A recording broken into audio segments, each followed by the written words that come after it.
우선 미사일 침폐기의 의미가 뭡니까? 일단은 우리 스스로 자율 규제 입장에서 우리가 가지고 있는 미사일 개발 역량을 스스로 제한해 왔는데요. 사실 따지고 보면 역대 어느 정부도 이 지침이 사실상 좀 불편했던 모양입니다. 네. 따라서 2017년 문재인 대통령께서 한미 첫 정상회담 하셨을 때 탄두 중량 제한을 풀었고요.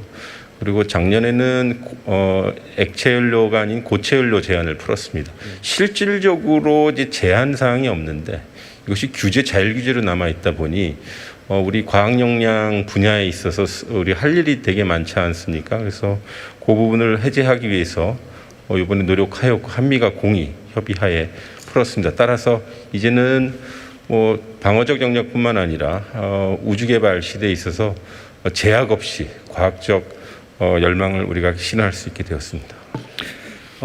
이게 김대중 정부 2001년 1월부터 그 개정 협의를 시작해서 이번에 그 6번째 걸쳐가지고 지금 그 합의가 맞습니다. 이루어진 거죠. 네.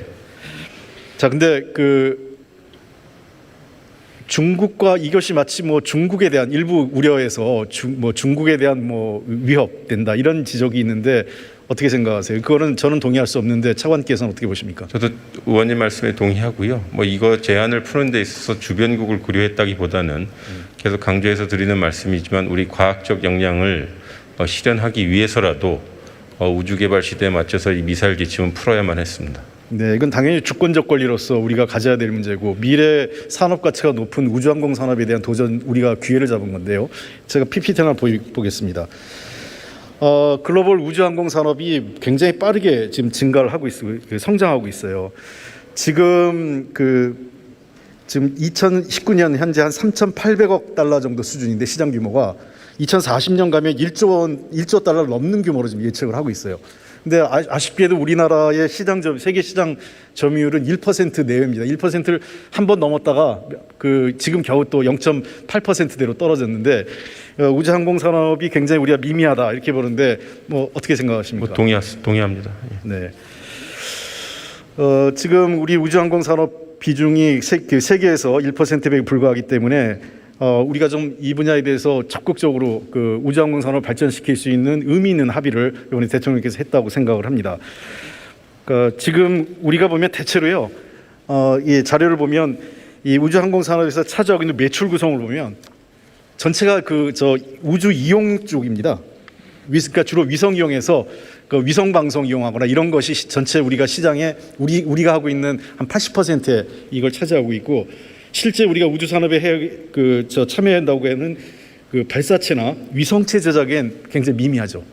현재 다른 나라 미국의 나사를 비롯해서 러시아, 유럽, 일본의 작사 같은 여러 가지 전문 기구가 있는데 이런 기구들의 투자 규모, 예산, 인력, 그다음에 활동하는 그 내용들을 보면 우리가 현저히 떨어지고 있습니다. 이 부분에 대해서 저희는 이번 합의가 굉장히 의미 있는 거는 안보적 측면도 있지만 경제산업적 측면에서 굉장히 큰 의미가 있다 생각하는데 차관께서 어떻게 보십니까? 예, 의원님께서 지적해 주신 바 동의하고요. 특히 발사체 부분에 있어서는 이제 제도적 규제가 없어진 만큼 이제 첫 발을 크게 내밀었다고 생각합니다. 그래서 이 부분을 많이 발전해야 될 것 같습니다. 예, 들어가시고 그러면 다음에 총리께 계속 하겠습니다.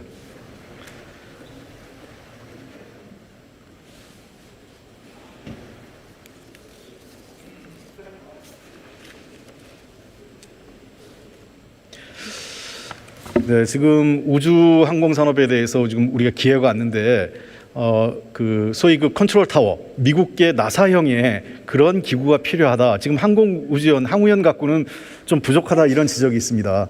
그래서 총리께서는 어떻게 보세요? 이 컨트롤 타워 기능하고 예산 편성에 조금 더 우주항공 산업에 대한 배려가 필요하다고 생각하는데 금년도 내년 예산 편성에도 좀 관심을 갖고 좀 편성을 좀 하시겠습니까? 예, 지금 항우련은 어떤 소위 기본적으로 연구기관이니까 아무래도 한계가 있을 겁니다.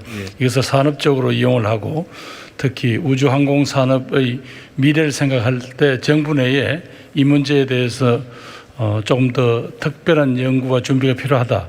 특히 그동안은 또 국방부 쪽에서도 하여튼 이런 데 대한 여러 가지 연구가 진행된 게 있던 걸로 알고 있습니다. 따라서 정부 내에 이런 역량들을 전부 다 합쳐서 또 민간인 우리 카이하고 전부 다 합쳐서 이 역량을 좀 결집하고 또 미래에 대한 비전을 만들 수 있는 그런 방안을 찾아보겠습니다. 네, 그래서 실질적으로 한국형 나사 컨트롤 타워 역할을 할 수 있는 나사를 설립할 문제를 좀 적극적으로 좀 고민해 주시고 의회하고도 상의했으면 좋겠습니다.